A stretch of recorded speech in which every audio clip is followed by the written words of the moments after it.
성부와 성자와 성령의 이름으로 아멘. 예수님과 머니 하나 되신 성심을 통해 아버지 뜻 안에서 기도드립니다. 사랑하는 하나님 아버지, 저희가 듣겠습니다. 말씀하여 주시옵소서.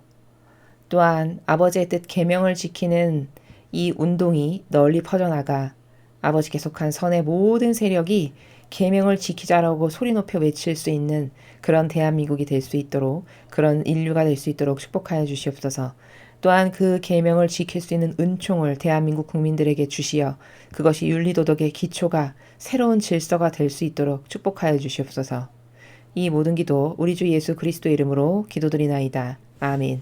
성부와 성자와 성령의 이름으로 아멘. 안녕하십니까. 하나님의 뜻 성교의 피아수녀입니다. 오늘도 여러분들과 함께 성경에 나오는 그런 신적인 질서에 대해서, 나라에 대해서 함께 학습해 보도록 하겠습니다. 2021년 5월 28일 연중 제8주간 금요일입니다. 제1독서 집해서 44장 1절, 9절에서 13절까지의 말씀입니다. 훌륭한 사람들과 역대 선조들을 칭송하자. 어떤 이들은 아무도 기억해 주지 않고 존재한 적이 없었던 듯 사라져 버렸다. 그들은 태어난 적이 없었던 것처럼 되었으며 그 뒤를 이은 자녀들도 마찬가지다. 그러나 저 사람들은 자비로워 그들의 의로운 행적이 잊히지 않았다. 그들의 재산은 자손과 함께 머물고 그들의 유산은 후손과 함께 머물리라. 그들의 자손은 계약을 충실하게 지키고 그들 때문에 그 자녀들도 그러하리라. 그들의 자손은 영원히 존속하고 그들의 영광은 사라지지 않으리라. 주님의 말씀입니다. 하느님 감사합니다.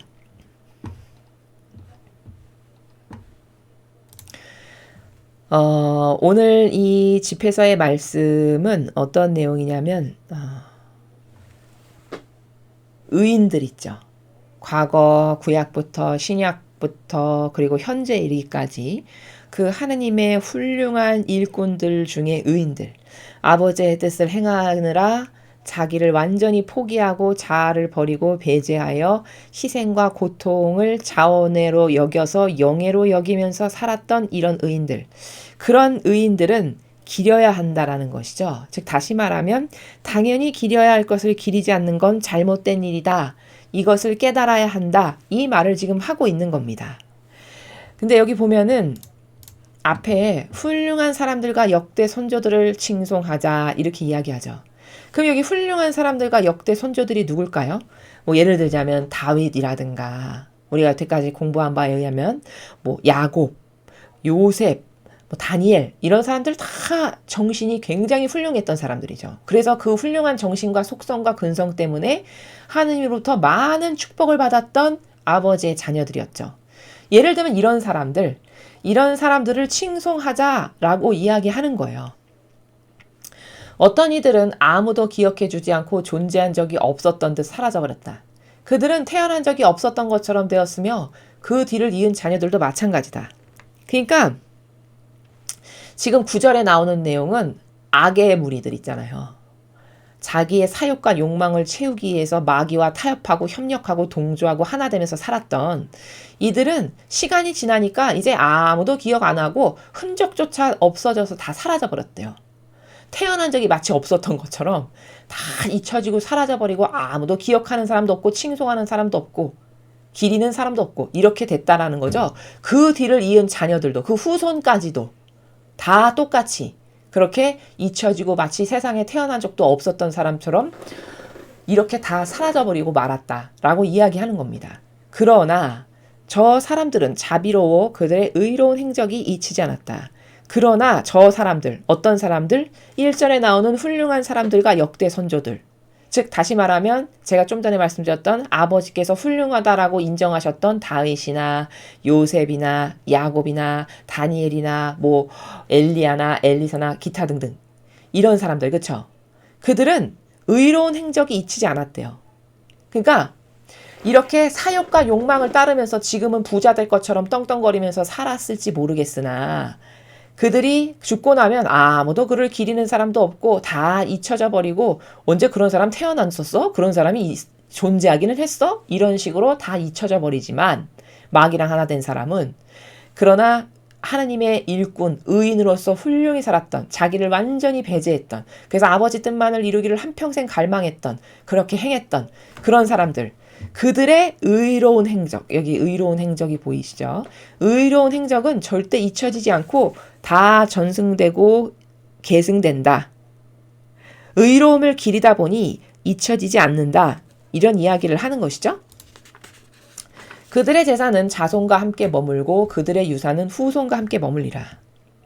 그렇게 의로움으로 사는 사람들의 재산은 자손과 함께 머물고 그 의로움으로 살았던 사람들의 유산은 후손과 함께 머물리라. 무슨 말이죠? 그렇게 자기를 희생으로 아버지 뜻을 이루기 위해서 고통을 사랑하고 희생하기를 주저하지 않았던 사람들은 자손들도 축복을 받는다는 거예요. 그 후손에까지도 그 축복이 이어진다는 거죠. 1대 이상에 이르기까지 그 대를 이어서 축복이 머문다는 거죠. 그들의 자손은 계약을 충실하게 지키고 그들 때문에 그 자녀들도 그러하리라. 그러니까 그렇게 의인으로 살았던 그들의 자손들은 이들의 의로운 행위, 업적을 전승해야 될 의무가 있다. 그것을 12절에서 계약을 충실하게 지키고 이 말씀이 바로 그 나라예요. 이렇게 다니엘이나 엘리야나 엘리사나 다윗이나 요셉이나 이렇게 의인으로서 하나님께 충직했던 사람들 있죠. 그 의인의 정신은 이 자손들도 그것이 대대손손 잘 전승이 돼가지고 후대에도 그것을 기리면서 이게 훌륭한 정신이야. 우리 조상님이 이렇게 훌륭하셨대. 나도 그 정신을 잊어버리지 말고 내 정신이 되게 해야지 해서 전승해야 될 의무가 자손들에게 있다라는 말씀을 하시는 거예요. 12절에서. 그러니까 그 자손은 계약을 충실하게 지켜야 된다. 즉 전승을 해야 될 의무가 있다. 이 말씀을 하시는 거죠. 그들의 자손은 영원히 존속하고 그들의 영광은 사라지지 않으리라. 자, 그래서 그런 의인으로서 살았던 사람들의 자손은 영원히 존속이 되고, 왜? 하느님이 계속 전승이 그게 유지 발전되면 축복하시고 이렇게 하겠죠. 그렇죠? 그리고 그들의 영광은 사라지지 않으리라. 그들이 그렇게 의인으로서 살아서 하느님의 영광을 드러냈던 다양한 것들이 있잖아요. 뭐 구약에서 신약에 이르기까지 아버지의 일꾼들이 아버지의 영광을 드러냈던 이런 일련의 사건들, 그런 영광이 절대 사라지지 않도록 아버지께서 그 계승이 끊어지지 않고 전승이 잘 되면, 그 정신이 전승이 잘 되면 그 후손도 그 정신으로 살고, 또 그 후손도 그 정신으로 살고, 또 그 후손도 그 정신으로 살고, 이러면 그 영광이 끊어지지 않고 아버지께서 그 가문을 통해서 계속적으로 영광을 드러내시는 일을 하실 수 있죠. 그러니까 전승이 중요하다. 우리 조상이 아버지를 사랑해서 어떤 고통과 희생을 감수하고 마다하지 않고 열렬히 행했는가? 이것은 올바르게 전승하고 계승해야 될 의무가 후손들에게 있고, 그래서 그 정신이 잊혀지거나 변질되지 않도록 전승이 잘 되게 해서 아버지의 영광이 그 가문에서 영원무궁토록 나올 수 있게끔 해야 될 의무가 이 후손들에게 존재한다는 것을 지금 집회서의 저자가 이야기하는 겁니다. 자, 지금 이 말씀은 개인에게 주시는 말씀이에요. 의인으로 살았던 조상이 있었어. 그럼 그 조상의 정신을 잘 계승발전시키고 교육을 시켜야 되겠죠. 우리 조상님이 이렇게 훌륭했다. 이런 의인의 정신으로 살아서 이런 거 베풀고 이런 거 베풀고 하느님을 위해서 이런 거 감수하고 이런 거 감수하고 이런 거 다 고통 끌어안고 이랬다. 그러니까 우리도 이 정신으로 살아야 된다. 이어지고 또 이우고 이렇게 전승을 계속 잘 해야 그 가문의 아버지의 영광이 계속 머물 수 있고 축복이 끊어지지 않을 수 있지. 이 전승이 끊어진다. 그러면 더 이상 거기서 하느님의 역사가 일어나거나 영광이 드러나거나 훌륭한 정신으로 살아가는 사람들이 없어지게 되겠죠. 그러니까 전승과 계승이 중요하다라는 말씀을 하시는 거예요.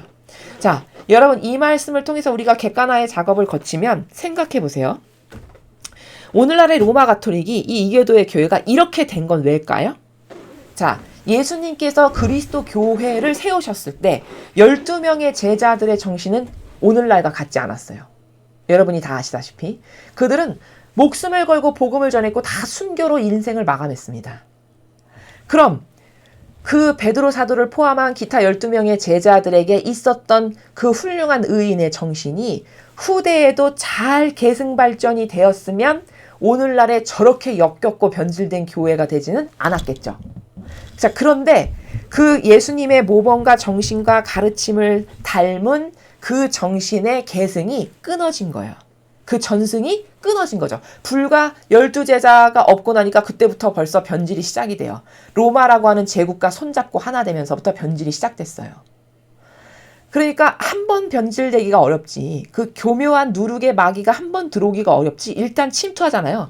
그럼 그게 암처럼 퍼져나가는 건 너무 쉬운 일이거든요. 그래서 지금 2000년이 지나니까 이 정도로 변질이 된 거죠. 이제 손 쓸 수가 없어서 열쇠를 되돌리실 만큼. 그러니까 전승과 계승이 얼마나 중요한지를 우리가 잊어버리면 안 된다는 거예요. 자, 그런데 여기서 하나 주의해야 될 게 있어요. 그럼 이 전승과 계승을 병든 자아나 기호에 의해서 잘못 인식하면 어떻게 치우칠 수가 있냐? 잘못하면 또 우상 숭배를 해요. 예를 들어 이 교회가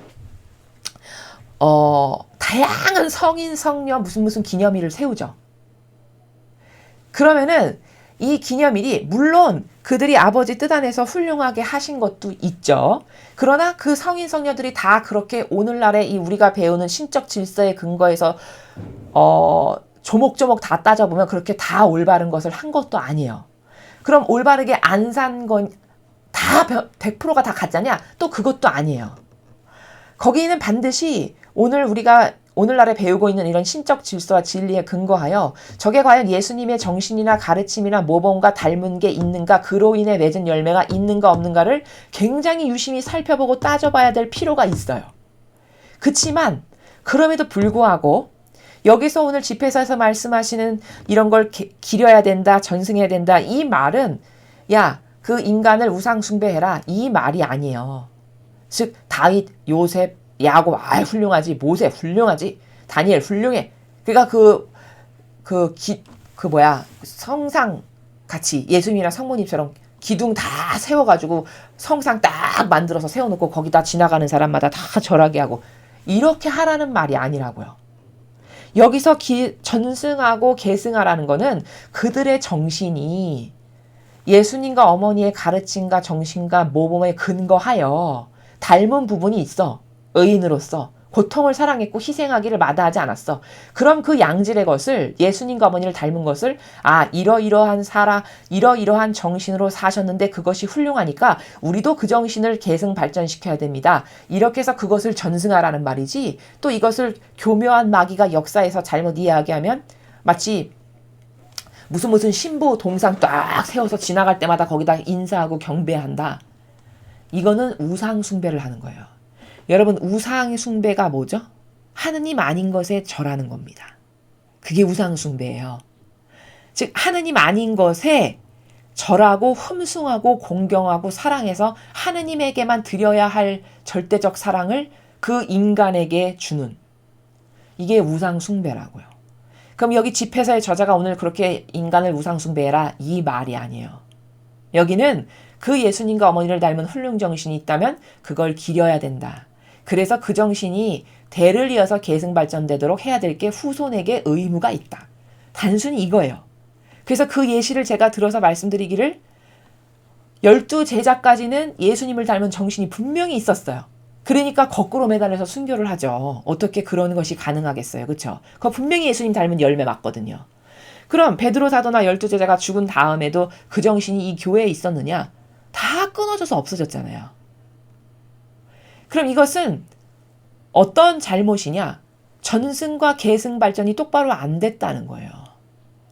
그 정신으로 누군가는 바톤 터치하듯이 이어받아가지고 저렇게 의인으로 사는 게 맞아, 나도 그렇게 살아야지 해서 누가 바톤 터치를 받아서 그 정신으로 살고 행한 모범이 있고 열매 갖고, 그러면 또 그 사람이 또 그 후손에게 전하고 이렇게 해서 그것이 오히려 시대를 거듭할수록 더 양질의 것으로, 그 시대에 걸맞게끔 보충할 건 보충하고 해서 더 고결하고 아름다운 것으로 발전됨으로써 그 가문에게 아버지의 영광이 끊임없이 드러날 수 있도록 하게 하십시오. 그 말씀을 지금 집회서의 저자가 하는 거라고요. 이 말씀을 여러분이 착각해서 이 이교도의 교회가 잘하는 게 기념기둥을 세우는 거거든요. 인간을. 그런 기념기둥을 세워서 인간을 하느님의 위치에다 갖다 놓고 우상숭배하고 떠받들어라, 그 말이 아닙니다. 그것을 분별하시면 돼요. 그리고 요런 오해 하나 있어요. 로마 가톨릭에서 종교 생활을 오래 하다 보면 교부 있죠, 교부. 교부 철학이라는 그 학문을 아예 따로 만들어서 가르쳐요. 로마 가톨릭은. 근데 그 교부들이 여러분이 생각하시는 것만큼 그렇게 다 옳지 않아요. 절대. 진리를 모르는 사람의 입장으로서 그들이 말하고 주장하는 것을 들었을 때는 다 훌륭하고 있어 보이고 좋아 보이죠. 그러나 이렇게 진리를 배워서 어떤 신적인 질서에 각이 딱딱딱딱 쓰게 되면요. 아, 예수님과 어머니의 정신은 이런 질서, 이런 질서, 이런 모범, 이런 모범. 이게 이제 생기잖아요. 그럼 이런 질서, 이런 질서, 이런 모범, 이런 모범으로 그 교부들이 말하는 것을 이렇게 가져다가 그 질서에다 갖다 놓고 이렇게 보잖아요. 그럼 그 질서에서 벗어나서 인간적인 자기 기호와 정서와 자안에서 주장한 것이 엄청 많습니다. 근데 이 로마 가톨릭은 그 교부를 우상으로 떠받들고 섬기죠. 그쵸? 그래가지고 교부 그러면 막 예수님 동급으로 막 쳐요. 어머니 막 동급. 아, 훌륭한 누구누구 교부. 이렇게 친다고요. 이거 다 우상 숭배예요. 이런 게. 오늘 집회선 그런 거 하라고 이야기하는 내용이 아니라고요. 그렇게 무슨 교부 철학. 그러면 그러니까 우상 숭배는 이런 거죠. 아니 분명히 여기 성경이 이렇게 있는데 성경은 안 가르치고 폐기처분해. 그리고 교부 철학은 가르쳐. 그럼 이게 맞는 건가요? 이게 맞는 겁니까, 여러분? 이게 완전 잘못된 거죠. 근데 로마 가톨릭이 그렇게 하고 있어요. 실제적으로. 성경은 안 가르쳐요. 폐기 처분한 지 이제 오래됐어요. 이미 오래됐어요. 그리고 자기 정서, 자기 기호 가르치거나 무슨 교부는 이렇게 말했습니다. 무슨 교부는 이렇게 말했습니다. 이거를 맨날 말해요. 또 그것보다 한술 더 떠서 요즘엔 어떻게 하냐? 무슨 교황의 칙서에 의하면, 무슨 교황의 반포 교서에 의하면 이렇게 이야기를 해요. 아니 그러면 그 교황이 매일 말하는 게 진리에 반하는 것만을 말하는데 진리에 나오는 신적 질서에 반하는 것들만 매일같이 얘기하는데 그 교황의 교서, 칙서 그러면 하느님 성경보다도 더 위대한 것으로 떠받들고 말해요. 이 칙서에 의하면, 이 교서에 의하면 이게 옳은 건가요? 이거 맞습니까? 이거 잘못된 거죠? 이거 다 우상 숭배로 저주받을 일들이에요. 이거 다. 이런 거 다. 교부를 하느님처럼 떠받들고 교황을 하느님처럼 떠받들어서 그의 칙서는 막 읽고 성경은 폐기처분해서 무슨 말인지도 모르면서 성경에 나오는 질서가 뭔지도 모르면서 폐기처분하고 교황님이 이렇게 말씀하셨대. 무슨 교부가 이렇게 이야기했대. 토마스 아퀴나스가 얘기한 거래. 이게 맞냐고요. 이게 맞습니까? 이게 역겨움과 모욕을 드리는 행위예요. 이게 버젓이 있는 하느님의 법을 다 짓밟고 저기 쓰레기 하치장에다가 버리고 그리고 인간의 뜻 병든 지 기호와 정서와 감성의 나라에서 뭐 하나 멋있어 보이는 것만 하나 쫙 써가지고 그거 반포와 교서 이렇게 하면 되는 거예요. 이게 맞습니까? 이거는 정말 잘못된 거예요. 모욕을 아주 극대화시켜서 드림으로써 저주를 불러들이는 일을 그게 뭔지도 모르고 하는 겁니다. 이렇게 우상 숭배가 뭔지, 올바른 것을 기려야 되는 게 뭔지, 이 질서도 하나 구분이 안 되잖아요. 어떤 걸 하면 우상 숭배가 되는 거고 어떤 걸 하면 올바른 정신을 계승발전해서 더 사명이 빛나고 아름답고 더 예수님과 어머니의 정신을 계승발전 잘해서 아버지께서 기뻐하실 만한 사명이 되게 할까? 그런 것에 대한 정신이 끊어지지 않게끔 이런 의인의 정신을 잘 전승해라. 그 말씀을 하시는 거예요. 근데 그게 뭔지도 모르고 야 오늘 집에서 보니까 후손이 이렇게 다 전승해야 된대. 그러니까 토마스 아퀴나스 것도 전승하고 무슨 교보철학 것도 전승하고 무슨 교황의 칙서 그 말씀도 공표한 것도 전승해야 되고 이래야 되는 게 맞는 거야. 이렇게 멋대로 해석을 한다고요. 이건 잘못된 겁니다. 다시 한번 말씀을 드리지만 어떤 게 내 스스로 아버지의 분노를 사서 아버지의 정의를 불러들이고 끌어들이는 건지 어떤 것은 하느님께서 기뻐하시는 건지 이런 것에 대한 질서가 명확히 있어야 하겠습니다. 자, 그럼 계속해서 오늘 주신 복음 말씀 함께 보시겠습니다. 마르코복음 11장 11절에서 25절까지의 말씀입니다. 주님 영광 받으소서. 예수님께서 군중의 한호를 받으시면서 예루살렘에 이르러 성전에 들어가셨다. 그리고 그곳의 모든 것을 둘러보신 다음 날이 이미 저물었으므로 12 제자와 함께 베타니아로 나가셨다. 이튿날 그들이 베타니아에서 나올 때 예수님께서는 시장하셨다. 마침 잎이 무성한 무화과 나무를 멀리서 보시고 혹시 그 나무에 무엇이 달렸을까 하여 가까이 가 보셨지만 잎사귀밖엔 아무것도 보이지 않았다. 무화과 철이 아니었기 때문이다. 예수님께서는 그 나무를 향하여 이르셨다. 이제부터 영원히 어느 누구도 너에게서 열매를 따먹는 일이 없을 것이다. 제자들도 이 말씀을 들었다. 그들은 예루살렘으로 갔다. 예수님께서는 성전에 들어가시어 그곳에서 사고팔고 하는 자들을 쫓아내기 시작하셨다. 환전상들의 탁자와 비둘기 장수들의 의자도 둘러 엎으셨다. 또한 아무도 성전을 가로질러 물건을 나르지 못하게 하셨다. 그리고 그들을 가르치시며 이렇게 말씀하셨다. 나의 집은 모든 민족들을 위한 기도의 집이라 불릴 것이다 라고 기록되어 있지 않느냐. 그런데 너희는 이곳을 강도들의 소굴로 만들어버렸다. 수석 사제들과 율법학자들은 이 말씀을 듣고 그분을 없앨 방법을 찾았다. 군중이 모두 그분의 가르침에 감탄하는 것을 보고 그분을 두려워하였던 것이다. 날이 저물자 예수님과 제자들은 성 밖으로 나갔다. 이른 아침에 그들이 길을 가다가 그 무화과 나무가 뿌리째 말라있는 것을 보았다. 베드로가 문득 생각이 나서 예수님께 말하였다. 스승님 보십시오. 스승님께서 저주하신 무화과 나무가 말라버렸습니다. 그러자 예수님께서 제자들에게 말씀하셨다. 하느님을 믿어라. 내가 진실로 너에게 말한다. 누구든지 이 산더러 들려서 저 바다에 빠져라 하면서 마음속으로 의심하지 않고 자기가 말하는 대로 이루어진다고 믿으면 그대로 될 것이다. 그러므로 내가 너희에게 말한다. 너희가 기도하며 청하는 것이 무엇이든 그것을 이미 받은 줄로 믿어라. 그럼 너희에게 그대로 이루어질 것이다. 너희가 서서 기도할 때 누군가에게 반감을 품고 있거든 용서하여라. 그래야 하늘에 계신 너희 아버지께서도 너희의 잘못을 용서해 주신다. 주님의 말씀입니다. 그리스도님 찬미합니다. 자, 오늘 이 복음에서 굉장히 중요한 관점들을 우리가 발견할 수 있습니다. 자, 차근차근 하나하나씩 말씀을 드리겠습니다. 자, 먼저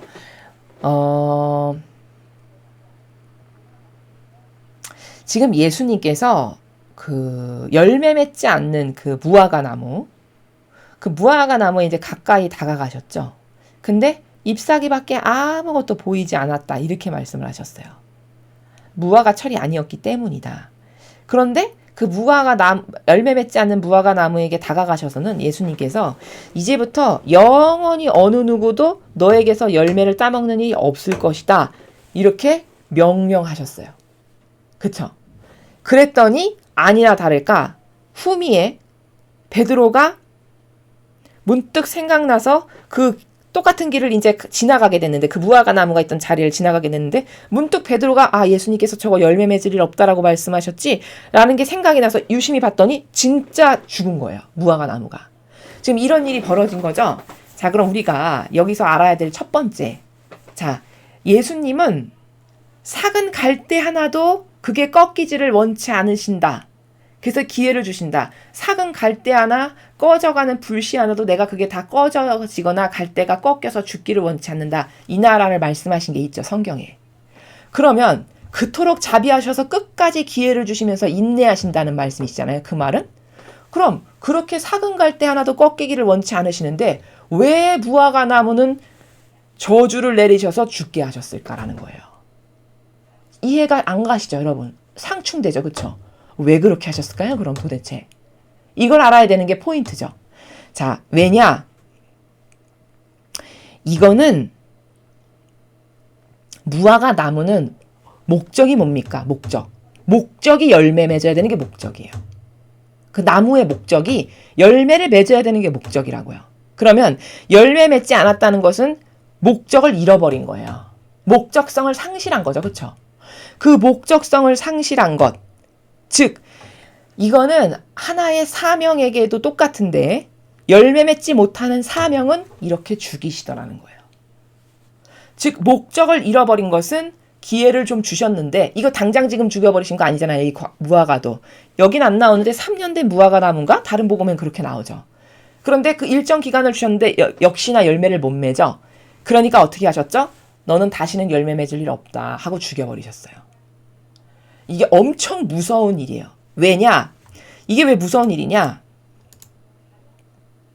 바로 이 목적을 잃어버린 상태, 그래서 열매 맺지 못하는 무화과나무를 저주를 내리셔서 죽여버린 이 사건이 왜 무서운 거냐면, 여기 그 뒤에 바로 이어서 나오는 내용이 뭐냐면, 환전상들이 와서 하느님의 집을 장사하는 집으로 만들어 버리니까 그걸 다 뒤집어 엎으시고 막 호통을 치시고 하시죠. 강도들의 소굴로 만들어 버렸다, 이렇게 말씀을 하시면서. 그렇죠? 그럼 이게 뭘까요? 이거 절대 무관한 내용 아니에요. 이 두 개. 여기 왜 같이 나왔냐?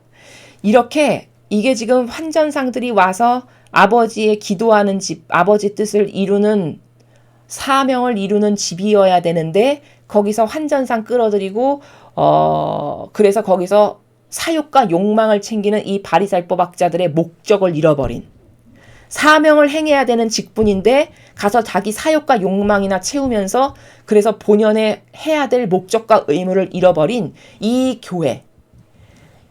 교회를 죽이시는, 그런 사명을 죽이시는 예표가 된 거예요. 이 무화과나무의 저주를 해서 죽이신 게. 이 강도들의 소굴로 만들어버렸다라고 하는 바로 이 말씀이 그 무화과나무를 죽이신 예표를 통해서 이들도 지금 열매 맺지 못하잖아요. 사명이. 아버지 뜻 안 행하죠. 그리고 거기서 자기 사욕과 욕망이나 채우고 거기서 돈이나 뜯어서 그 가난한 백성들 돈이나 뜯어가지고 자기 배불리면서 살아가는 이런 바리새법 학자들의 지금 이것을 다 보시는 거잖아요. 그렇게 너희들 목적을 잃어버린 삶, 그래서 너희 열매 맺지 못하지, 그런 너희의 사명은 망할 거다 라고, 바로 그 예표가 이 무화과나무를 죽이시는 게, 이 사명도 너는 열매 맺지 못하고 죽을 거다라고 하시는 사명이 그것의 예표라고요. 무서운 일이죠. 자, 그러면서 동시에 지금 여기 베드로 사도가 지나가면서 같은 그 무화과나무, 저주 내렸던 무화과나무 곁을 지나가다가 갑자기 문득 생각이 난 거예요. 그래서 진짜 예수님이 저주 내리셨는데 어떻게 됐나 이렇게 보니까 진짜 죽은 거예요. 그러니까 베드로 사도가 문득 생각이 나가지고, 스승님 보십시오. 스승님께서 저주하신 무화과나무가 말라버렸습니다. 이렇게 이야기를 해요. 자, 이 말씀 안에 들어있는 내용은 뭐냐면, 이게 바로 예수님께서 생명의 주인이심을 입증하시는 거예요. 무슨 말이냐면, 여러분, 아무 사람이나 가서 너 무화과 열매 맺을 일 없으니까 이제 죽어라, 이렇게 한다라고 해서 무화과 나무가 죽나요?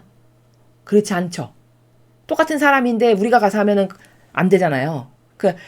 그러면 예수님이 하시는데 근데 진짜 죽었잖아요. 말씀하신 그대로. 그렇죠? 그럼 이거는 뭘 뜻하는 거죠? 예수님의 명령에는 이 자연이 다 복종한다는 거예요. 이렇게 굴복하고 복종하고 그대로 이루어진다는 거죠. 말씀을 하셨는데. 그럼 이거는 무슨 뜻이에요? 이들의 주인이 말씀하시니까 그대로 그렇게 되는구나. 이 생명의 주인이 너 끊어져라, 넌 이제 죽었다 하시니까 진짜 말씀하신 그대로 죽었다는 거예요. 그럼 이 사건을 통해서 무서운 또 하나의 사실을 발견할 수 있는 건, 진짜 예수님께서 생명의 주인이시구나. 이것을 확인할 수 있죠. 그렇죠? 이걸 복수적으로 확인을 할 수 있는 거예요. 지금 이 말씀은 예수님께서 이 생명의 주인이심을 드러내시는 동시에 그 무화과나무에 저주를 내렸는데 진짜 죽었다는 것은, 이 열매 맺지 못하는 교회도 이렇게 무화과나무가 죽은 것처럼 본연의 목적을 상실한 것은 죽을 거다라는 것의 예표, 이 두 가지의 내용을 함축해서 가지고 계신 거다. 무화과나무를 저주한 이 사건은. 이렇게 요약 정리할 수 있다는 거죠. 자, 그 다음에 그러면서 이제 예수님께서 제자들에게 하느님을 믿어라, 이렇게 말씀을 하세요. 그러면서 진실로 말하는데 누구든지 이 산더러 들려서 저 바다에 빠져라 하면서 마음속으로 의심하지 않고 자기가 말하는 대로 이루어진다고 믿으면 그대로 될 거다, 이렇게 말씀하세요. 그러니까 지금 이게 연줄 꼬리에 꼬리를 물면서 영적인 것을 가르쳐 주시는 세계예요. 그러니까 앞에 그 저주받아서 무화과나무가 죽었는데 그 무화과나무가 죽은 사건은 단순히 한 가지의 의미만 담겨 있는 게 아니라, 그것이 내가 이 생명을 죽일 수도 있고 살릴 수도 있는 이 생명의 주인이다 라는 것을 입증하시면서 동시에 이 무화과 나무 사건을 통해서 봐라, 열매 맺지 못하는 목적을 상실한 건 이렇게 죽을 수밖에 없다라는 것을 예표로 선언하시면서 동시에 중간에 교회적 상황이 바리사의 율법학자들의 교회가 나온 것은 너희도 목적을 상실했고 아버지 뜻을 이제 수행하지 않으니 이 무화과 나무가 죽은 것처럼 이 교회도 망한다라는 것을 선언하시는 그 예표고, 또한 바로 이어서 스승님이 말씀하신 대로 진짜 죽었습니다. 이렇게 하니까 예수님께서 그 말을 이어받아서 하시기를 하느님을 믿어라. 너희들이 여기 이렇게 산이 있는데 이 산을 다 뽑혀가지고 저 바다에 빠져라. 이렇게 하면서 그렇게 말을 하면서 마음속으로 의심하지 않고 이거 내가 말한 그대로 100% 이루어진다라고 그런 절대성의 믿음 가운데서 하면 그대로 된다. 이 말은 지금 왜 하시는 거죠? 예수님께서 말씀하시니까 죽었다는 게 신기한 거예요. 그러니까 예수님께서 그건 신기한 게 아니다. 무슨 말이냐면 너도 얼마든지 그렇게 될 수 있다는 거예요. 근데 어떻게 영혼의 상태가 어떻게 새로 태어났을 때만 그게 가능하냐면 예수님처럼 아버지의 뜻에 완전히 용해되고 하나 된 상태. 그러니까 영혼의 주인으로 사는 것 이상.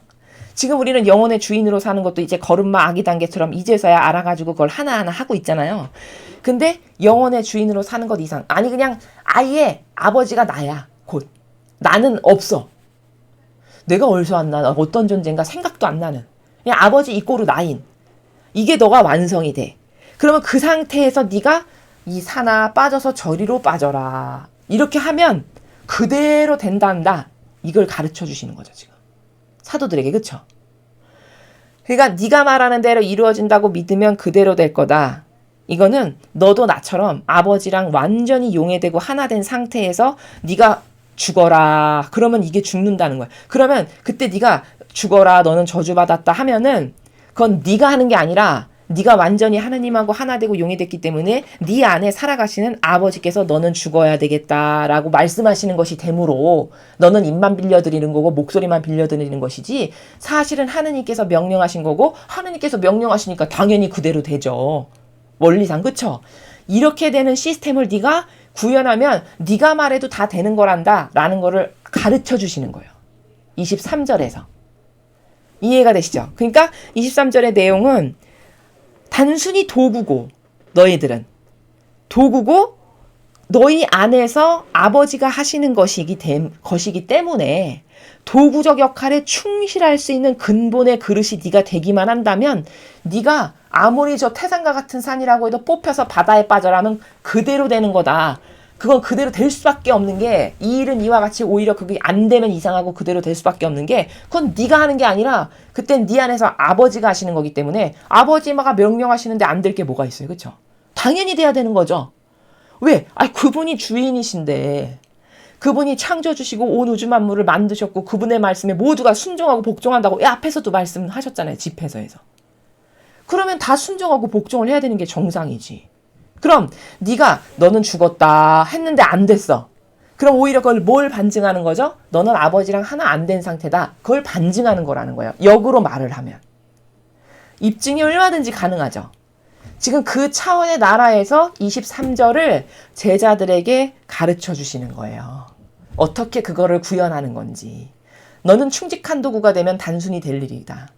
충직한 도구가 안 되니까 그런 일이 너는 안 일어나는 거고 예수님은 말씀하시는 대로 다 이루어지는 것은 당연히 그분이 말씀으로 창조하신 주인이시지만 메커니즘적 관점에서 봤을 때는 완전히 그 아버지의 영께서 예수님 안에 계시기 때문에 사실은 아버지가 하시는 거니까 온 우주 만물이 아버지의 말씀에 복종해야 되는 건 당연한 거죠. 그러니까 당연히 이루어질 수밖에 없는 시스템이라는 거죠. 그걸 구현해야 되는 거다. 네가 이 말씀을 하시는 거예요.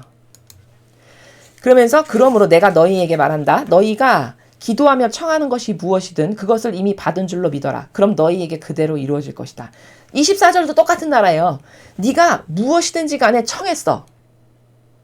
그러면 그건 이미 받은 거다. 그대로 이루어질 거다. 이게 아무나 다 되냐? 그렇지 않아요. 예수님처럼 아버지하고 완전히 하나 된 상태를 구현했어. 도구로서 완전히 순수한 매개체요 도구로서. 그러면 네가 뭘 청하든지 간에 너 이미 다 받은 거다. 그대로 다 이루어질 거다. 그게 너무 당연한 거죠. 그쵸? 왜? 나라고 하는 부작용이 없으니까. 자아에 충직한 종으로 살아가는 나라는 이런 마귀화된 존재가 있어야 아버지가 뭘 넣어주실 수가 없고 나랑 하나 되실 수가 없어서 은총을 주시고 싶어도 못 주시지만 이제 내가 자아의 종으로 살지 않고 영혼의 주인으로 살며 게다가 영혼의 주인을 넘어서서 아예 아버지가 이 꼴은 나야. 나는 그냥 이 거죽과 껍데기, 이 육을 다 그냥 아버지의 도구로 내어드릴 뿐이야. 이거를 구현했으면 하나 되었기 때문에 네가 뭘 청하고 원하고 갈망하면 그냥 너는 그게 다 이미 받은 거다. 그걸 믿으면 된다. 이 말씀을 하시는 거죠. 그렇죠? 너희가 서서 기도할 때 누군가에게 반감을 품고 있거든 용서해라. 그래야 하늘에 계신 너희 아버지께서도 너희 잘못을 용서해 주신다. 자, 그런데 뜬금없이 갑자기 25절의 말씀을 왜 하신 거지? 여태까지 도구, 매개체 어떻게 똑바로 해야 네가 기도하는 거 다 이루어진다. 이걸 가르쳐 주신 건데 25절은 갑자기 이거 무슨 말, 왜 나오신 거야? 용서에 대한 관점을 왜 말씀하신 걸까? 궁금하시죠? 25절은 자, 근데 조건이 있어 얘들아. 네가 그렇게 아버지하고 완전히 하나 돼. 즉 나와 하나 되는 것이 곧 아버지와 하나 되는 것이므로 예수님과 완전히 하나 됐어요. 그래서 완전히 도구요 매개체의 메커니즘을 구현을 했어. 그러면 말하는 그대로 다 족족 이루어질 수밖에 없는 게 이 충직한 도구가 됐을 때 일어날 수 있는 영적인 현상인데 만약에 결격 사유가 너에게 있다면 어떤 거냐면 네가 예를 들어 누구를 용서 안 해. 어떤 사람에게 대해서 사사로운 감정으로 반감을 품고 있어. 네가 충분히 용서를 안 했어. 그러면 그게 너의 영혼의 결격 사유가 돼서 너 안에서 아버지의 뜻이 역사를 못 하시니까 그러니까 네가 23절, 24절과 같은 충직한 도구가 돼서 아버지의 완벽한 흠 없는 일꾼으로서 너가 도구적 역할을 목적을 충실히 수행하는 그런 나무가 되려면은 그러면 이런 결격 사유가 하나 없어야 되는데 그건 뭐냐면 네가 용서 못하는 사람이 없어야 되고 반감을 품고 사사로운 감정으로 누구를 미워하는 이런 것이 없어야 된다. 그래야만 네 영혼의 강물처럼 아버지의 은총이 흘러넘칠 수 있고 거기 막힌 곳이 없으므로 아버지의 뜻이 자유자재로 왕래하실 수 있어서 너를 충직한 도구로 쓰심으로써 너를 통해 아버지의 모든 뜻이 이루어질 수 있단다. 그러니까 남을 다 용서해야 된다. 이거를 첨언해서 가르쳐 주시는 겁니다. 자, 그래서 오늘 이 복음 말씀을 통해서는 열매 맺지 못하는 무화과 나무의 비유를 통해서 다중적으로 여러 가지를 가르쳐 주셨죠. 그렇죠? 그리고 도구적 역할이 뭔가, 충직한 매개체가 되는 게 뭔가, 이런 것들에 대해서 예수님께서 다 가르쳐 주셨습니다. 그리고 앞에 집회서에서는 올바른 것은 계승 발전을 시켜야 되는데 그 올바르다라는 것은 예수님과 어머니를 닮은 정신과 가르침과 모범의 열매가 누군가에게 의인으로서 있어 우리 집안에. 그럼 그 조상님의 정신을 이렇게 훌륭한 정신이 우리 집안에 있었으니까 이 정신을 잘 계승 유지 발전시켜서 우리 집안이 계속 아버지 뜻을 잘 행하고 그래서 아버지 영광을 드러내는 집안이 돼야 한단다 라는 것을 후손은 전승시켜야 될 의무가 있다. 사명은 더더군다나 더 그것을 잘해야 될 일이고 그런데 그것에 대해서 이때 주의해야 될 것은 그걸 잘못 이해해서 내가 인간적 기준에 근거한 이상한 사고방식으로 오해를 가지게 되면 그러니까 이렇게 사람을 기리라고 해서 이상한 동상 세우고 거기다 절하는 이렇게까지 된다. 그러면 이게 우상숭배가 되기 십상이라는 거예요. 이 교회는 이미 우상숭배를 많이 하고 있는데 그게 뭐냐? 단적인 예가 성경이 버젓이 존재하는데도 불구하고 성경은 안 가르쳐. 그러면서도 뭘 가르치냐? 무슨 교황님의 무슨 칙서, 교서. 여러분 무슨 축일날 되면 성경 안 가르치고 무슨 주교가 발표했다라고 하는 주보에 나오는 거 읽어주죠. 그게 다 잘못된 거죠. 엄연히 여기 성경이 있는데 왜 성경을 이야기 안 하고 왜 무슨 인간의 뜻을 왜 전합니까? 인간은 다 불구자 투성이고 정신이 다 이상한데. 온전치가 못한 게 인간인데 무슨 주교님이 오늘 새해 설날을 맞이해서 신자들에게 주시는 무슨 메시지 이런 거 왜 읽냐고요. 왜 성경 여기 있는데 그 잘못된 거라는 거예요. 예수님 그렇게 안 하셨죠. 예수님은 어디를 가시나 아버지 뜻을 전하셨잖아요. 자기 뜻 한 번도 말씀하신 적이 없으세요. 근데 왜 그렇게 인간의 뜻을 자꾸 읽어주고 전하냐니까요. 그 병든 쓰레기와 같은 썩은 냄새 나는 것을. 그래서 남까지 병들게 하는 거예요. 멀쩡하던 사람까지도. 그게 말할 수 없는 악행입니다. 영혼을 죽이는. 그리고 막 교부철학, 훌륭한 것처럼 교부철학 막, 누구 훌륭하고 무슨 교부가 뭘 했는데 무슨 이론이 대단하고. 아니, 예수님의 이 진리의 이론보다 더 대단한 게 어딨나요? 이렇게 퍼펙트하고 완벽한데. 이렇게 완벽한 질서와 아름다운 정신세계가 여기 있는데, 왜 이것은 안 가르치고 이상한 인간의 논리를 가르치냐니까요. 여러분, 그거 이상하시지 않습니까?